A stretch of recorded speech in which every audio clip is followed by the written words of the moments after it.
გარემში ტელეფონის მომეცი, რომ მე ისა.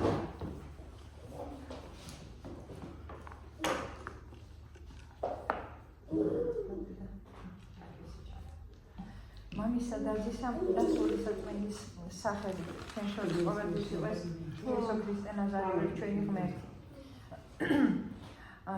დღეს იქნება საუბრის თემა პეტრესი და პავლეს ცხოვრება, ჩვენი მოციქულებისა. პეტრე და პავლე ბრძანდებიან ჩვენი ღმერთის იესო ქრისტე ნაზარელის მოწაფეები, რომლებიც შემდეგ უკვე მოციქულებად არიან მოხსენიებულები. ეს მოციქულთა დიდი ნაწილი არის აღსრულებული ამ ქვეყნიდან მოწამეობრივად და ისე არიან პეტრეც და პავლეც. ვამბობთ მოწამეობას და მოწამეობა ნიშნავს რაღაცის დამოწმებას, რომ რაღაცა დაამოწმა, მოწამე. და ამ შემთხვევაში პეტრე და პავლე იესო ქრისტეს ღვთიურ ჭეშმარიტობას ამოწმებენ თავიანთი სიცოცხლით. ესენი კი აღესრულნენ მოწამეობრივად, მაგრამ ეს იმას არ ანიშნავს, რომ მარტო გარდაცვალების დღისით ეწამნენ. ისინი ყოველ დღე გადიოდნენ წამებულ ცხოვრებას. ისინი შრომობდნენ, იყვნენ დიდ ღვაწლში და დიდ წამებაში. მათი სულიერი მდგომარეობა ისეთი იყო, ისე ბრძოლობდნენ ხალხის სულის გადასარჩენად, რომ აი როგორც რომ კლდე მოანგრიო, როგორც რომ მთა დაძრა და ეს მარტო არასულიერი, არამედ ფიზიკურადაც უწევდათ მათ ბრძოლა და თავის დაცვა. აი ერთ-ერთი ისინი ესე იგი სცემდნენ, შოლტავდნენ და პავლე მოციქულზე ნათქვამი არის, რომ ის ქვებით ჩაქოლეს და როდესაც ეგონათ, რომ უკვე გარდაიცვალა, გაათრიეს და ქალაქის გარეთ დატოვეს. და აი აქვე უნდა აღნიშნო ის, რომ პავლე მოციქული, როდესაც თავისმა მოწაფეებმა მოასულიერეს, ხო? ისა გულზე რომ მოვიდა, ისე იმ ქალაქში შევიდა და ისევ ქრისტეზე საქადაგებლად. აი იმისთანა უპირობო სიყვარული გააჩნია და შევიდა ესე იგი მოსანადირებლად. თვითონ იესო ქრისტეს თავის მოციქულებს მონადირედ აკურთხებს. სიტყვა მონადირე ხო იქ უფრო სხვანაირად არის ნახსენები იმაში სახარებაში და ზოგი ხმარობს სიტყვა მეთევზეს. ესე იგი რომ მოინადირა ადამიანმა, თევზი დაიჭირა, ხო? აი და მონადირებაზე ჩვენი წმინდა მამები იმაში ქადაგებაში ჩვენი დღევანდელი მოძღვრები, ხო? საუბრობენ იმას, რომ მონადირეობა ამ შემთხვევაში მას კი არ ანიშნავს, რომ ადამიანმა მოინადირა რაღაცა და თავისი პირადი ინტერესებისთვის, გამაგრებისთვის, გადიდებისთვის მოიხმარა, არამედ მოინადირა ადამიანის სული ბოროტის ბრჭყალებიდან გამოიყვანა და ეს ნანადირები ეკუთვნის თვითონ ამ პიროვნებას, თავად ჩვენ ღმერთს იესო ქრისტეს. პეტრე და პავლე მოციქულები მოციქულთა გვირგვინად, ეკლესიის გვირგვინად არიან აღიარებულები. ისინი შთამომავლობითაც განსხვავდებიან ერთმანეთისგან, პეტრე და პავლე. თავიანთი ყოფის ცხოვრებისგანაც განსხვავდებიან. სვიმეონი, ესე იგი პეტრე ხო არის სვიმეონი და შემდეგ პეტრე იქნა წოდებული გალილეველი, მეთევზის იონას ძიარი, თავად მეთევზე. იგი არის ანდრია პირველწოდებულის, ჩვენ გავიარეთ ხო შაშან, ანდრია პირველწოდებული. ანდრია პირველწოდებულის ძმა. ანდრია პირველწოდებული გაიცნობს იესო ქრისტეს. ანდრია იყო იოანე ნათლისმცემლის მოწაფე. ანდრია პირველწოდებული გაიცნობს იესო ქრისტეს. იოანე ნათლისმცემლისგანაც მოისმენს სიტყვას, რომ ეს არის პარიგი ღვთისა და თვითონაც შეინიშნობს, რომ ეს არის ღმერთი და ამიტომ წავა თავის ძმას სვიმეონს, აი დღეს რომ ლაპარაკობთ პეტრეზე, სვიმეონს ეტყვის, რომ მან გაიცნო მესია, ცხებული მეფე და წაიყვანს თავის ძმას და გააცნობს იესოს. იესო რომ გაიცნობს პეტრეს, ის პირდაპირ ეტყვის, რომ შენ ხარ ძე იონასი და ამის შემდეგ იქნები პეტრე. სიმონს ეუბნება და პეტრე არის იმათ ენაზე კლდეს ნიშნავს. კეფას ნიშნავს და ესე ჩვენ კეფა ხო გვაქვს არა და კლდე ესე არის გადმოთარგმნილი. პეტრე მოციქულთაგან ყველაზე მეტი პეტრესთან მოახდინა ყველაზე მეტი სასწაულები იესო ქრისტემ და ის პირველი სასწაული იყო პეტრესთან, რომ პეტრეს სიდედრი, მომაკვდავი სიდედრი განკურნა. ერთხელ იესო ქრისტე თავის მოწაფეებს ეკითხება, თუ რას ფიქრობთ, მე ვინა ვარ? და მაშინვე პასუხობს პეტრე, რომ შენ ხარ იესო, ძე ღმრთისა ცხოველისა. და იესო ქრისტე მიმართავს, რომ შენ ხარ ესე იგი დალოცვილი ღმერთისგან, რადგან შენ ეს ინფორმაცია მიიღე არა სისხლისგან, არა ხორცისგან, არამედ პირდაპირ ზეციდან, ჩემი მამისგან. და ამიტომ ჩაგაბარებ შენ კლიტეს სასუფევლისა, რაც აქ იქნება შეკრული, ცაში იქნება შეკრული, რაც აქ იქნება გახსნილი, ცაში იქნება გახსნილი. და შენ ხარ კლდე და შენზე დავაშენებ მე ეკლესიას. და ამას ვერ დაძრავს ბჭენი ჯოჯოხეთისანი. და იმ დღიდან პეტრე წოდებული სიმეონი არის იესო ქრისტეს გვერდით, უფალს არ მოშორებია და ესე იგი მაშინაც კი არ მოშორებია უფალს, როდესაც დანარჩენი მოციქულები მის იოანეს გარდა ყველა წავიდა, როდესაც 30 ვერსად გაყიდა იუდამ, ხო? აი მაგ პერიოდში ყველა წავიდა და ის იოანე და პეტრე მოციქულები დაშნენ მის გვერდით. და აი ეს იქამდე მივედით ჩვენ, ეს ის სიტუაცია, როდესაც პეტრე სამჯერ უარყოფს იესო ქრისტეს, რომ არ იცნობს. იესო ქრისტეს უარყოფა სახარებაში არის რამოდენიმეჯერ. ერთი იუდას უარყოფა, ერთი პეტრესგან უარყოფა და თომასგან უარყოფა. და აი ამ სამივე უარყოფას აქვს სხვადასხვა დატვირთვა. იუდამ საერთოდ გაწირა, პეტრემ დამალა მისი მოწაფეობა და თომას ეჭვი შეეპარა. პეტრესი და თომას შესახებ ვიცით, რომ მათ მოინანიეს, მაგრამ აი იუდას სინანულის შესახებ არაფერი არ ვიცით. და ჩემს ბავშვობაშიც მახსოვს, რომ იტყოდნენ ხოლმე, რომ მამლის ყივილი და მამლის ყივილი და პეტრეს ცრემლები ერთი და იგივეა. რაღაც შედარება რომ უნდოდა, ხო? დედა ჩემი იყო ცხონებული, ჩემი ბებია და ისინი მეზობლები, ხო? მამლის ყივილი და პეტრეს ცრემლი ერთი და იგივეა. პეტრე იმისთან სინანულში იყო ჩავარდნილი, რომ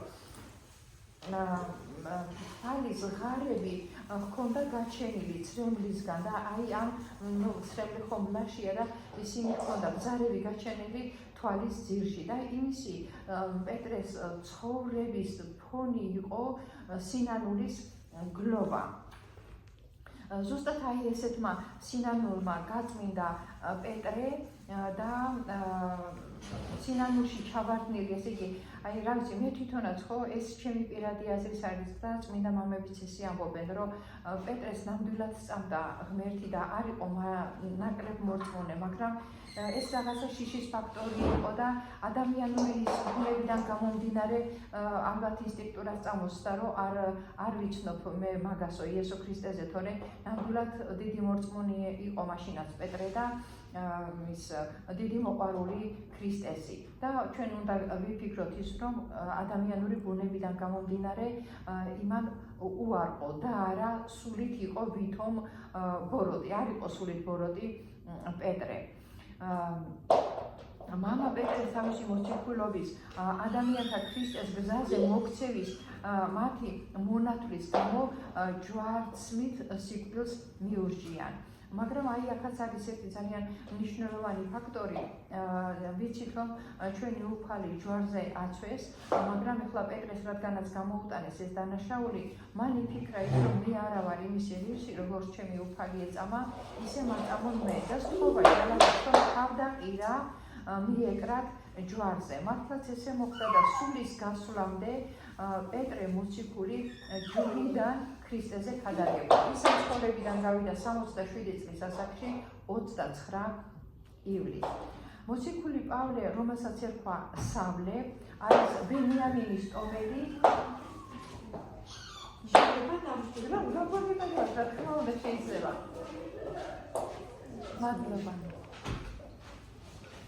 ეს არის ბენიამინის ტომელი, რომის მოქალაქე, რომელიც არის დიდად განახლებული და ზოგი მიწევნარ მცოდნე ჟურის კანონისა, მოსეს ჟურის კანონისა. ეს ორი პიროვნება ღმერთს კი ემსახურა სიცოცხლის ბოლომდე, მაგრამ ისინი არიან განსხვავებულები. როგორც თქვით, პეტრი არის მეთევზის ოჯახიდან წამოსული თავად მეთევზე, პავლე კიდევ არის რომის მოქალაქე, დიდებულთა ოჯახის შვილი. პეტრეს ჰყავდა ოჯახი, იმიტომ რომ ჩვენ მაღლა ვთქვით, რომ მას ჰყავდა სიდედრი, რომელიც სასწაულებრივად იესო ქრისტემ გადაურჩინა.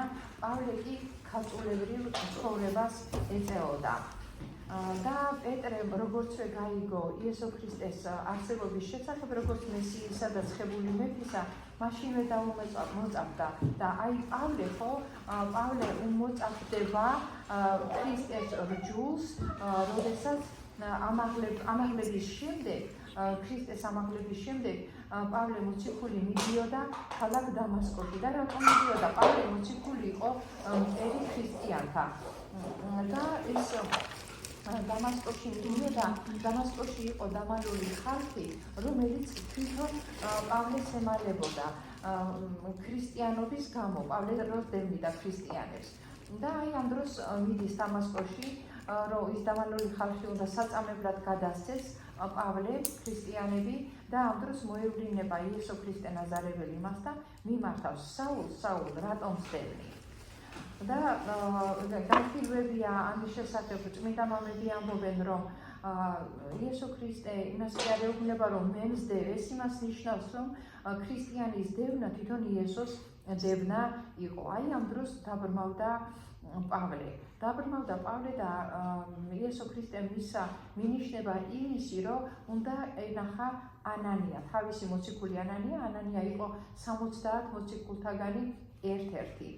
აი ამ დროს, ამ სიბრმავის დროს 3 დღე და ღამეს არის უსინათლოდ პეტრე, ისა პავლე უკაცრავად პავლე და თავის თავთან რო რჩება მარტო, უსინათლოდ იქ ვერ აღჭრის ამ უსინათლობის წინააღმდეგ ვერც თავისი გვარიშვილობა, რომ ბენიამინთა ტომელი იყო, ვერც რომაელთა მოქალაქეობა, არც ის სიმდიდრე, არც ის განათლება, რაც მისცა მოსეს რჯულმა და თავის თავთან დარჩა მარტო და თავის ნებებთან სულ გაახსენდა ამ სიბრმავის პერიოდში რა გაუკეთებია ამ ცხოვრებაში, როგორც დევნიდა იქ ხალხს, ოჯახებში უვარდებოდა ქრისტიანებს, საწყალი ხალხი გარბოდა, ზოგი სადიმალებოდა და ზოგი სადიმალებოდა და აი ეს ყველაფერი მას გაახსენდა.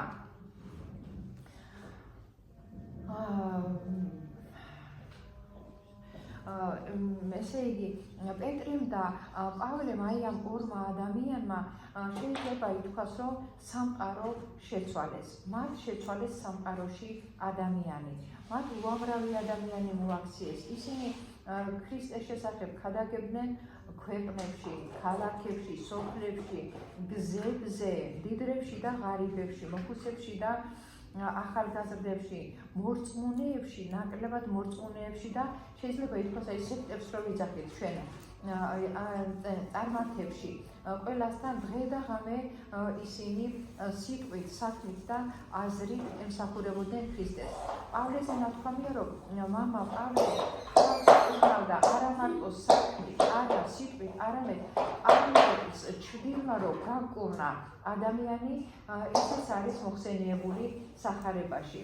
აი ეს ორი რადიკალურად განსხვავებული ადამიანი და ამათთან ერთად კიდევ უამრავი ადამიანი შეკრებილი ჰყავს იესო ქრისტე ნაზარებას სიყვარულში, ერთიანად და როგორც წმინდა მამები ამბობენ, ეს არის ეკლესია, აი ჩვენი ეკლესია მაგალითად, რომელიც აშენებული არის, როგორც კიდევ მეორე წმინდა მამები ბრძანებენ იმას ლიტურგიის გარშემო ამოშენებული აქვს კედლები და აი ეს არის ჩვენი სულის გადარჩენის ადგილი. პეტრესი და პავლეს ის ცხოვრება, მათი მოღვაწეობა გვასწავლის სიწმინდით უპირობო სიყვარულში ერთობას. ესენი არიან ჩვენი მაგალითები. მათ თავიანთი ღვაწლით და მოწამეობრივი აღსასრულით დაედგათ თავზე გვირგვინი. ადამიანის ცხოვრებაში ყველაზე მძიმე ღალატია და აი ეს ღალატი ხშირად ხდება ურწმუნოებისა ან რწმენიდან გადახრის შემთხვევაში. ზიარების დროს, როდესაც ბარძიმს უახლოვდებით, წმინდა ბარძიმს, აი ამ დროს ჩვენ აღქმული გვაქვს ის, რომ ჩვენ ვართ ცოდვილები, როდესაც უახლოვდებით ამ ბარძიმს და ბარძიმის მიახლოების პერიოდში ყველა ვფიქრობთ იმას, რომ ვართ ჩვენ ავაზაკები და არა იუდა. ვეზიარებით ღმერთს როგორც ავაზაკი და არა როგორც გამყიდველი და ამას ჩვენს გულში ვაღიარებთ. და ესე იგი, როცხვაში ცხო არის ეს სიტყვები, პეტრე როდესაც ეუბნება ქრისტეს, რომ შენ ხარ ქრისტე, ძე მხოლოდ შობილი, ძე უფლისა ცხოველისა და პავლეს სიტყვები კიდევ, რომ მე მოვედი ცოდვილ ქვეყანაში საცხოვრებლად და პირველი ცოდვილი ვარ მე. აი პეტრესი და პავლეს აი ესეთი აღმსარებლობით მოვედით ჩვენ, როგორც ჩვენი წმინდა მამები ბრძანებენ, აი მაგალითად ჩვენც აი აქამდე რომ ვეზიარებით და გვაქვს აი ეს კედლები, რომლებიც დაშენებული არის პეტრეს, როგორც ღმერთმა უთხრა, რომ შენ ხარ კეფა, რაც ნიშნავს ეს კლდეს, აი ამ კლდეზე არის დაშენებული და იესო ქრისტე ნაზარეველის ჩვენი მაცხოვრის იმედად, რომ აქ მოვალთ, ზიარებას მივიღებთ და ჩვენი სული გადარჩება. აი ეს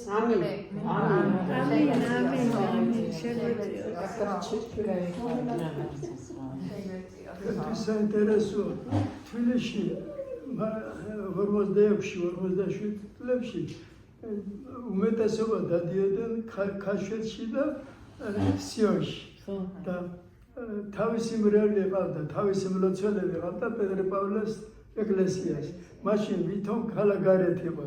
მეტრო სამასიარებელი როა იქიდან მარცხენა მხარეს თქვენ იცით სადაც არის და არის ასეთი გადმოცემები, რომ პეტრე პავლეს ეკლესიის ეზოშია დასაფლავებული ფიროსმანი. ეს არის ვერსია თუ რეალურა? დელმაც დაახლოებით იციან და ზუსტად არ იციან. ვერსია ეს ხო? მაშინ უმეტესობა ქალაქში დაგზავნდა გარდაცვლილებს და პეტრე პავლე ვითომ ქალაქგარეთ იყო მაშინ მოშერებული. კომუნისტური წყობის დროს უდელი ღებულობდა 500 მაინც პეტრე პავლეში, მაგრამ იმ ფულსაც ახარჯებდა ეკლესიას. სინათლის ფულს იხდიდა, კათხოვის ფულს იხდიდნენ და კომუნისტის ფულს იხდიდნენ. მეაზოვე იყო, მეაზოვე. ყარაულიც იყო, მეაზოვეც იყო. და დამლაგებელიც იყო ერთი ქალი და სახლებს დედა. ლექსი წაკითხოთ გოგო. ძალიან კაი ლექსია, მე წავიკითხე და დღესასწაულია თქვენ ჩემზე კარგად იზი. ხშირად ქართველსაც აქვს კითხვა დასმული და რუსებსაც აქვს კითხვა დასმული. რატომ მაინდა-მაინც რუსეთში მიღებული იყო ივერი ღვთისმშობლის ხატი. ისე მიღებული იყო, რომ არის გადმოცემები და ბევრს არ ჯერა, არც ქართულს და არც რუსს არ ჯერა. სტალინმა ხო სემინარია დაამთავრა. არ დაგავიდეს, კიდევ 5-ზე დაამთავრა. მერე თბილისში რო სწავლობდა. მერე ხო გახდა საკავშირი მთავარსარდალი მოვიდრე. და ბევრს ეგონა რომ მას დაგიწყებული ქონდა საეკლესიო წყობილება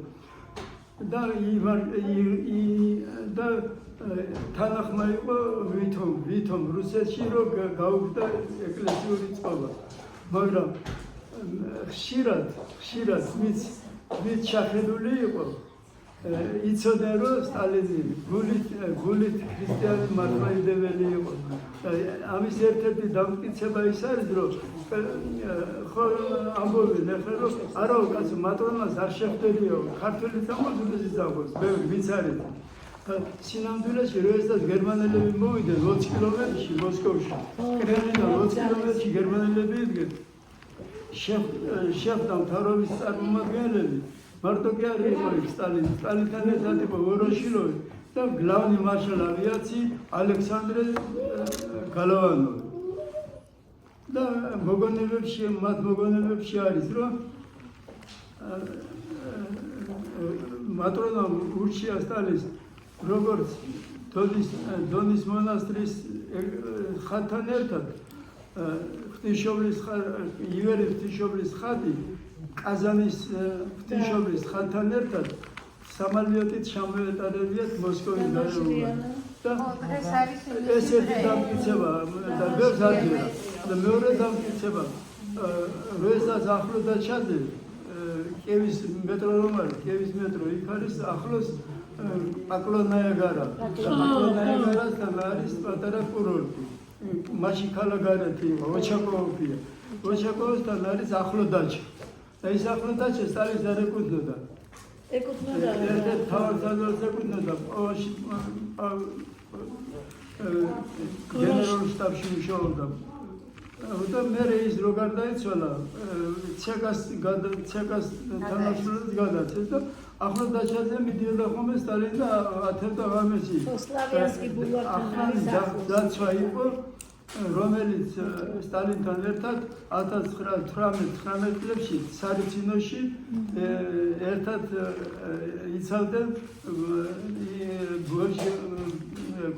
რევოლუციის შემდეგ მონაპოვარს და იმასაც აქვს მოგონებები რომ სტალინს იმდენი ბარი ქონდა და თოხი ქონდა იმდენი სადამთრო მოყავდა რომ ის სადამთრო ცეკას საბავშვო ბაღი იყო ისინი მარაგდებოდნენ და მერე ბოლო დროს 53 სანამ გარდაიცვალებოდა სტალინი მას სადილს უზადებდა ქალი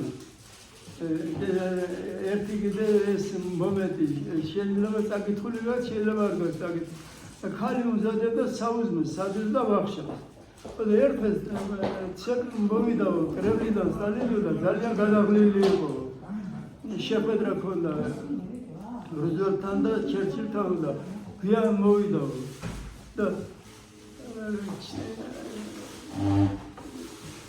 აზიატსკები ძალიან ვიწრო აზიატსკებია შექმნები უფრო გასაგრძელად და ჩასასვლელად ადვილია შეიძლება კარგად ვიტყოდა აზიატსკები არის ძალიან ვიწრო და უძირვები ქონდა და იმ უძირვებს არასდროს არ აძლევდა სტალინი იმაში მასტერსკაიაში შესაკეთებდა თავისი ხელით როდი გაერღვეოდა თავისი ხელით აკეთებდა იცოდა ძალიან კარგად და ის ქალი რომელიც სადილს ამზადებდა ვახშამს ამზადებდა თან ლებდა მოეხმარა აზიატსკების გახდაში აზიატსკები უნდა ერთი აზიატსკიდან გადმოვარდა პატარა ხატი წმინდა ნიკოლოზის მეორე ივერეს ხატი და ამ ხატს გაუკვირდა იოსებ ვისარიოვიჩი თქვენს მორწმუნე ხართო და გაეღიმო და თქვენ ძალიან ეჭვი გაპარებოდათო ეხლა ბოდი შეგაჩერეთ ეხლა არა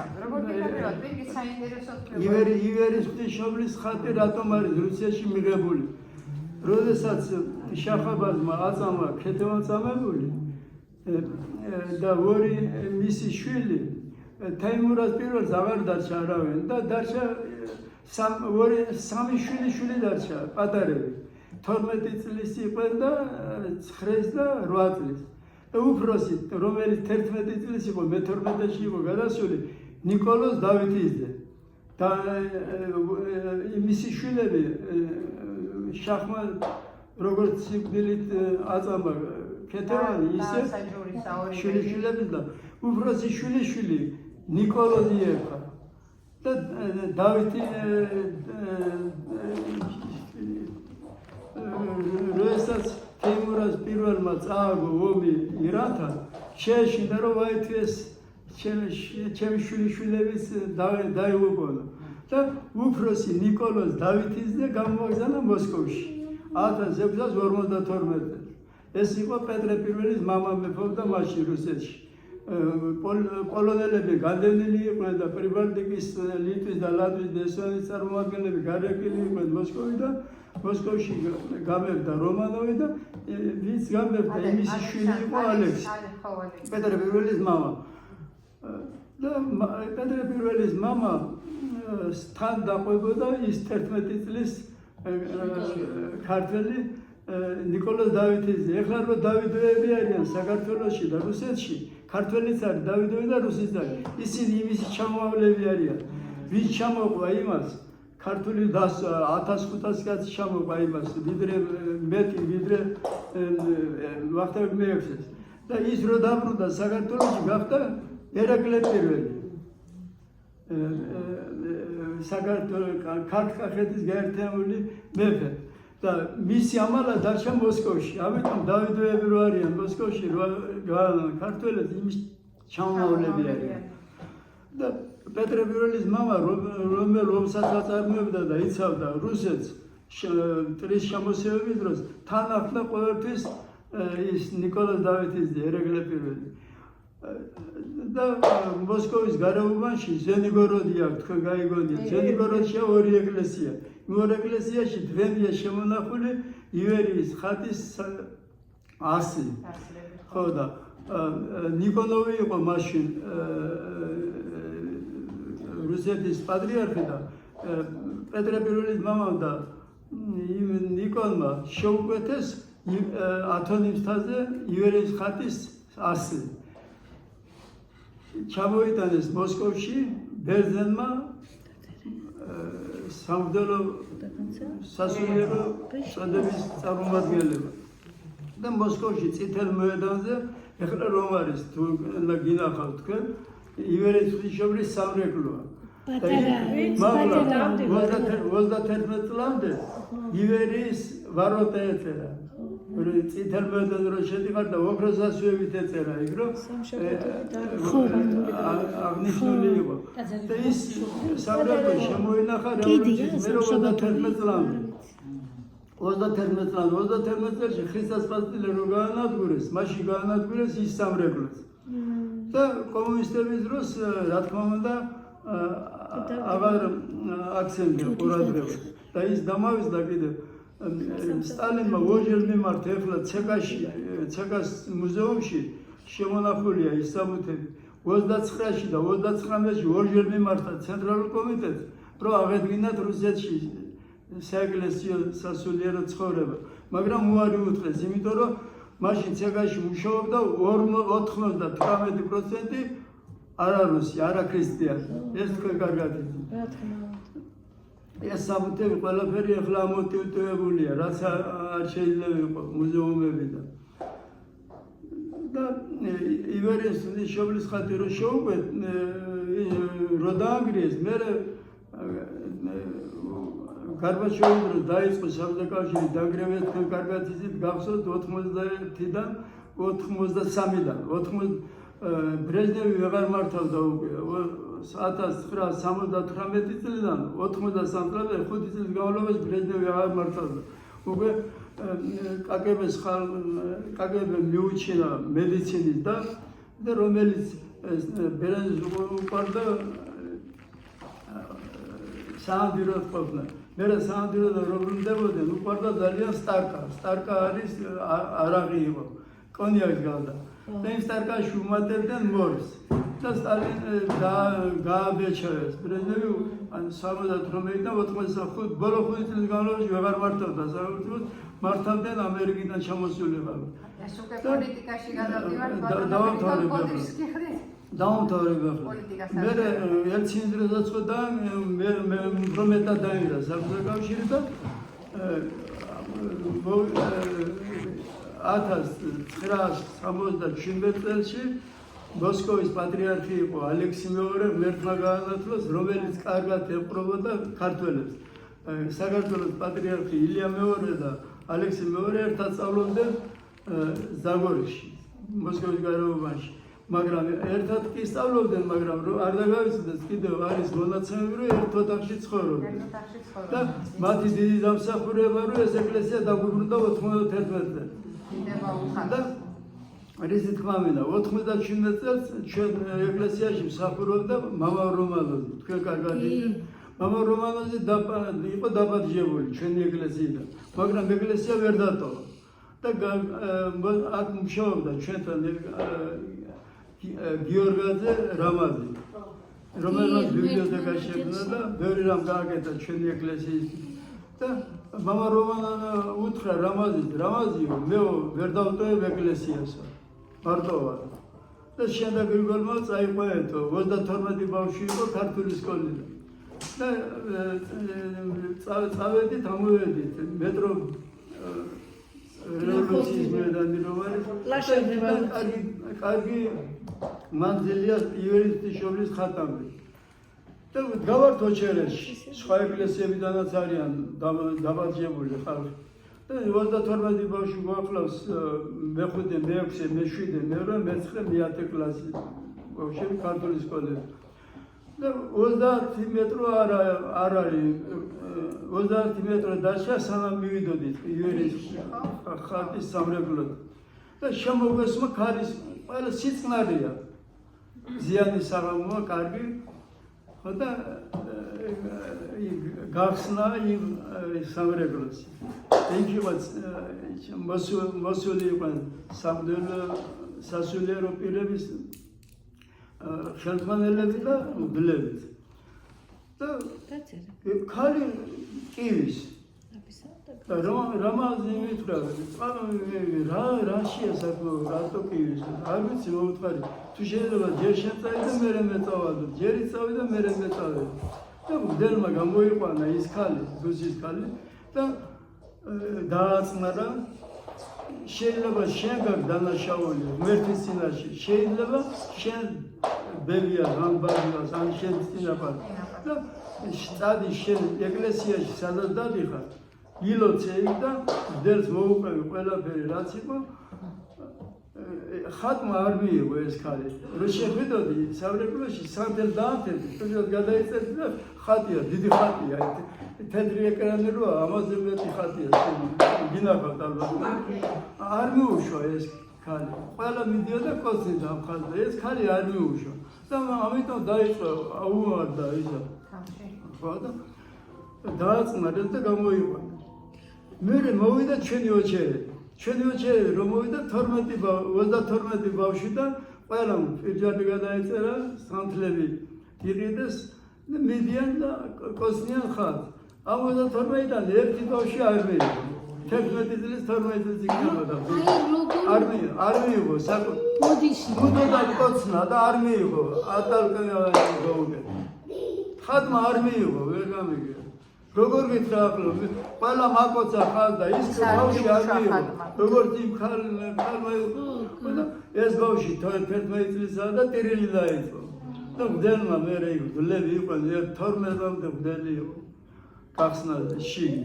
და გამოიყვანეს და დააწნარეს, რომ შენი ბრალი არ არის, შენმა წინაპარმა რაღაც დააშავა. და შენ ნუგეშინია, შენზე გადმოვიდა. ეს იურისტის შობის ხატთან დაკავშირებით გოდიში რო შეგაძლო. გაჩერდებით ერთი 5-10 წუთი? გაჩერდებით ჩვენთან? 5-10 წუთი კიდევ გაჩერდებით ჩვენთან? ძირს ჩავალა ვიდეო შემეგე მითხრეს. ხო, გელოდება, გელოდება. ხო და ეკლესიის გახსნაზე ამაზე მე როცა ვიდოდა მაშინ მოვიდა. გოდიში გეთქა დანახა. მადლობა. მადლობა.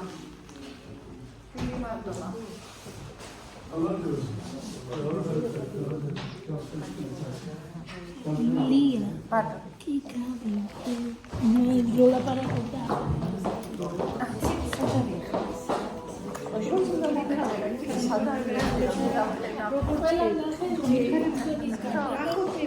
გოგო კი კი გავიდე რომ არ მიიღო ხატმა, მაგრამ როგორ არ აკოთმინა, ვერ მივიდა ბავშვი.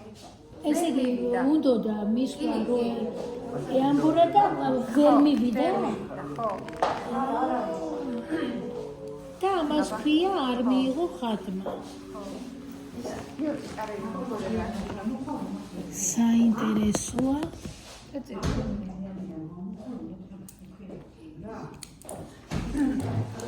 მოციქული პეტრე და პავლე მეთევზე იონას ძესა თვით მეთევზეს ცისმარ დღესა უწევდა ოჯახის ყვება და ეს იყო მისი შვება უფროსი ძმა კი ანდრია შეხვდება კაცსამადლიანს შეიცნობს ვით მესიასა ყველანი რომ ელიანმას მას გააცნობს სვიმონ ძმასაც და ქრისტე მიმართავს მასა სვიმონ შენ იონას ძე ხარ დღეიდან გერქმევა კეფა სვიმონ კურთხეული პეტრეთ იმ დღიდან იგმს ქრისტეს გვერდზე ქრისტეს სიდედრს ურჩენს პეტრეს ხდება მომაკვდავის შემწე ყველაზე მეტ სასწაულსა აჩვენებს პეტრეს თვალყურსა მას ბიწიერების რცხვენის ცოდვილისგან განვედ ეტყვის ქრისტე გრძნობს პეტრეს წრფელ აზრსა აკურთხებს მის შრომის გზასა ნუ გეშინინ სვიმონ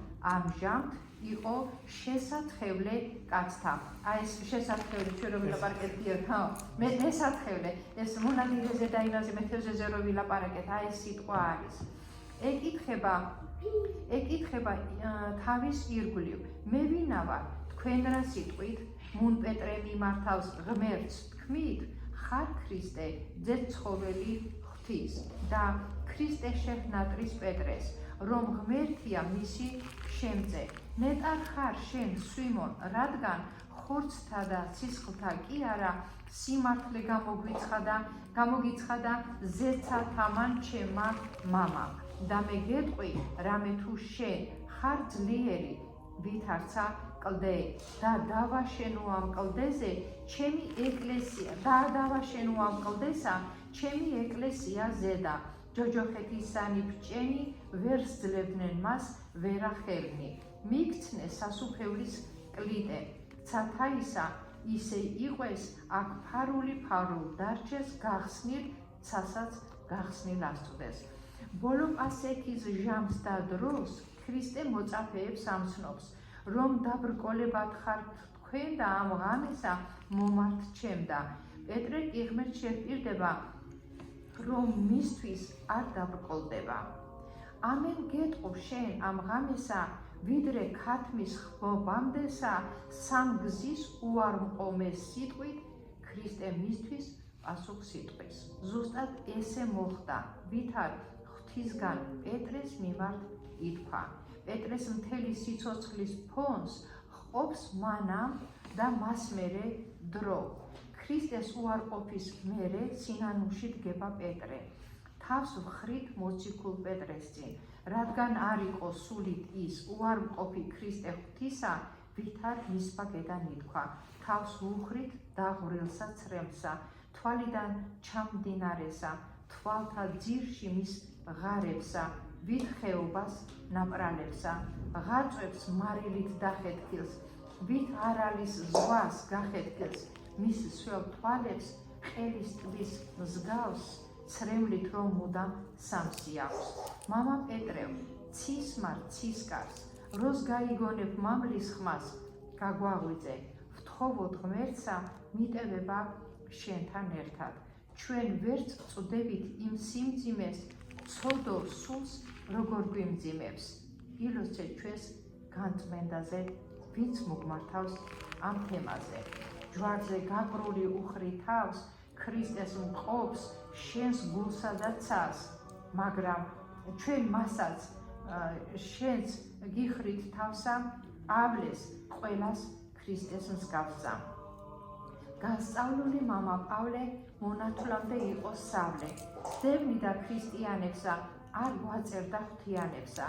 ვითარ თავის რჯულის მცველი, სხვა რჯულისა იყო მტერი. ისეთ სჯეროდა, რაც სწამდა და თავისებს ჭირსაც სჭამდა. მაგალითად, წმინდა მამები არ ამტყუნებენ ძალიან პავლე მოციქულს დევნიდა და ქრისტიანებს, იმიტომ რომ რაც სწამდა მთელი გულით და თავის არწმუნოებას სინდისიერად ემსახურებოდა. მერე ეცხადება ქრისტე, საულ, მე რისთვის მდევ, ამ დროს დაბრმავდება იგი და მიხვდება რატომ რისთვის.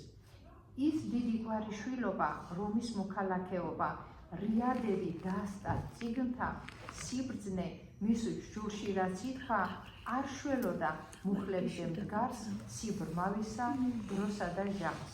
ძალა რომ ჰქონდა ხალხზე და დღეს ის უძლურება ეძდა. ბრმად მყოფი პავლე იმ სამ დღეს იხსენებს ჩადენილ საქმეს, რომ უვარდებოდა სახლსა და აპატიმრებდა ხალხსა. ვინც მოასწრებდა გარბოდა და ხეობებში ჩარბოდა. მამებს, დედებს, გაქცეულებს, შიშით სახლმიტოვებულებს დასაჭერად რომ მისდევდა, გაიხსენა მან ის ყველა და ამ დაბრმავებულ კაცსა. სინათლე რომ არ აქვს თვალსა, ეხლა ხედავს ყველაფერსა, რაც რამ დაუშავა სხვებსა. თურმე თვალი არ გჭირდება, როდესაც გაგვიჭირდება და გაუძლებს იმ სამ დღესა, სამ მეგობარს თუ სამ მტერსა. ის სამი დღე იყო დიდი თავად დროზე, როგორც ვიტყვით. ვერ გასჭრიდა მჭრელი ხმალი, მიწისძვრა და ქარიშხალი ვერცა სიტყვა თქმული ტკბილად გინდას თუ გალობით ითქვა, მაგრამ უნგრევს სისუსტესა, ვით ჯიხვს ქარი ჭიუხვებსა. ეს ზუსტად ის მომენტია, როცა მისთვის სულ ერთია, უკვე რა მოხდება ქვეყნად, დღეს და ღამეს ათევს თეთრად. მან დროს მისცა დროის ძალა და მისდევს ის ამ დროს კვალად. წაგებაა თუ მოგება ის მოხდება, რაც მოხდება, არც აქვს ამის ინტერესი, რადგან არ აქვს რისხვა სტრესი. საუბრობს საკუთარ თავთან, მოსაუბრის მოწმეს გარდა, გადაუშლის აზრს და გულსა, სულის სურათს ხედავს სრულსა. ის არ თამაშობს ვინმესწინ, ან სამყაროს, ან ვინმესთვის. ყველა თავისი სისუსტე ნახა, ვით დევს ხელის გულზე და შეიგრძნობს ენერგიას, რასაც ამ დღეს შეშჩევია. მაშინაც ვერ გრძნობდა ამას, ხალხზე რომ ხმარობდა ძალას. ეხლა იგრძნო კაცად თავი, როცა თავთან მარტო არის. ის კარგავს სიკვდილის შიშსა, რადგან დაშორდა ცინიზმსა. თითქოს ჩაკვდა მასში ბნება და ამითი იგრძნო შვება. გამჭვირვალედ ხედავს თავსა, ცას, მზეს, მთვარესა ვარსკვლავსა და მიეძინა ბოროტ შიშს. ტკივილი კბილშიც აღარ სცრის, დაანგრია ბარიერი, დგას ჟავრისგან цаრიელი. სულის გადაწყობით მიჯნა გადალახე, როგორც იქნა. გიდგება აღსარების დრო, საკუთარ თავთან მარტო მყოფს. ხარ აღმსარებელიც, ღმერთიც, ცოდვილიც, შემწყნარებელიც. სცენაზე როლი გაქვს სხვისა, მაყურებელი თავისა. მჭრელი გახლდათ თავადა და თავად იყო მასალა. იყო ცეცხლიცა და შეშაც, დარტყმის რიცხვსაც თავად წყვეტდა. თვით ადგენდა ნივთის ფორმას და წყვეტავდა ყურის მოგმას. ჭედელი ჭედვამდე იღებს ჭედვის აზრს, გეგმას და მიზეზს. უკვე ხარ მიუწდომელი და დამოუკიდებელი. ვერ შეგარყევს არც რა, როცა ომში სულმა სლია ხორცსა. გეუფლება ერთი გრძნობა, არა ოცნებების ნდობა, არა სიამაყის ძალა, არამედ დუმილი გძალავს. გაგეხსნება გონის თვალი, იმ თვალში სინათლე არის, რაც გინახავს კვლავ იქ ნახავ, რაც გსურს ნახო და ინახავ. ნუ თუ სიბრმავე წამალი, ღვთის საჩუქარი რამ არის. უნდა დაკარგო სინათლე, რომ გაარჩიო სიმართლე. მაშთვალები უშლის ხალხსა, კითხველო მე შენ და სხვასა, რომ ვარჩევდეთ დღეს და ღამეს სიტყვის, ღვთის სიტყვოს და ცრუსამ დარეს. ხო და საულე თვალს სიბრმავეს წაადგება გონ სინახლე უებარი სანუკვარი ღვთისგან ესე საჩუქარი ინათლება მერე საულე და თავად დაირქმევს პავლეს რადგან სიბრმავეში ნახა საქმენი რომ ჰქონდა გლახა ანანიას მონათლულ კაცს ნათელი ადგება გონ თვალს ხდება მოციქული ღვთისა ამ მთისა და გაღმა მთისა მიხრით თავს პეტრეს და პავლეს სულის უმაღლეს ჯურის ამღებს გაჩებ ღვთის ღირსებით მსახურთ არიშურებ გულსა და სულს გაქებ მტრისგან ცემის ამტან თქვენს საქმის ბოლომდე გამტან ქვის ჩაქოლვის მერე ისევ ქადაგებელს მათთან ყისვე გაქებ ღმერთის სიტყვის მთმელთან შინაურებთან და მტრებთან ქვეყნებსა და ქალაქებსა სოფლებსა თუ შუაგზებსა დიდებთან და პატარებთან ურწმუნოსთან წარმართებთან დიდრებთან და ღარიბებთან ჯანმრთელებთან ავადებთან ნასწავლთან და უსწავლებთან უგუნურთან და ნათელთან სიცოცხლის ათეულ წლებსა წლის 4 დროს ყოველ თვესა ყოველ წუთსა დღით და ღამით აზრით სიტყვითა და საქმით უკვე განჭირულთა მკურნალთ უკურნიდით ხორცს და სულსა ყდრებით აღმადგენელ მამებს ქრისტესთვის მოკლულებს წარეთ გაქებთ პეტრესა და პავლეს ქრისტეს სიყვარულის დამტებ გაქებთ მოციქულ გვირგვინსა წმინდა ბარძიმთან მივდივართ ზუსტად თქვენ აღმსარებლობით თქვენი ღვაწლით და მცდელობით ორი წმინდა მოციქულსა ვით იცავდით ჩვენს დიდ რჯულსა გავედრებთ კეთილმოძღვართა ღმერთისთვის რწმენით მოღვაწთა გავედრებთ ყველა ღვთისმიერს წოლია აბად მყოფს მშიერს ყველას გზიდან აცდენილსა ქვრივ ოღონს და განდეგილსა შეგვეწიე საქმეს კეთილს თქვენი ხომ ღმერთს მუდამ ესმის ილოცეთ ორ სოფლისთვისა აქა და იქ ყოფისთვისა შეეწიეთ კეთილ სულებს ჯერაც არ დაბადებულებს გადაეცით მაღალ ღმერთსა გაბარებთ მადლობას ბევრსა ყველაფრისთვის რაც რა მოხდა რაც მოხდა და რაც არ მოხდა შეგვეწიოს კეთილ ხალხსა ცხოვრებს ფრინველს ბუნებასა გაიხარებია მერთმა გაგაწიეროს აი შეცე დიდი ესწრებია და მეცაკან შეიძლება დეცე ხო ისე ბალოთა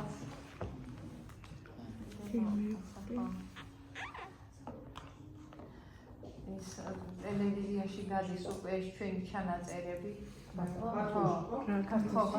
ბათუმი 12-ზე ხო უკვე ორი გაუშვეს ხო ეს მესამე თემა იქნება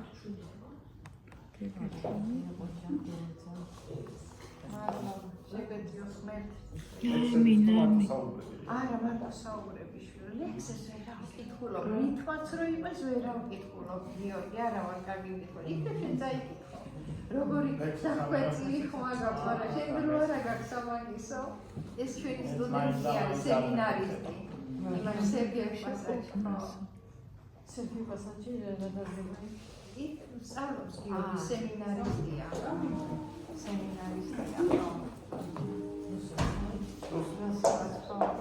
სატრაპეზოში წავალ? ხო. მადლობა თქვენ. როგორ? მიგურებე? ხო, სალაცა. კომპიუტერი. გაიხარე.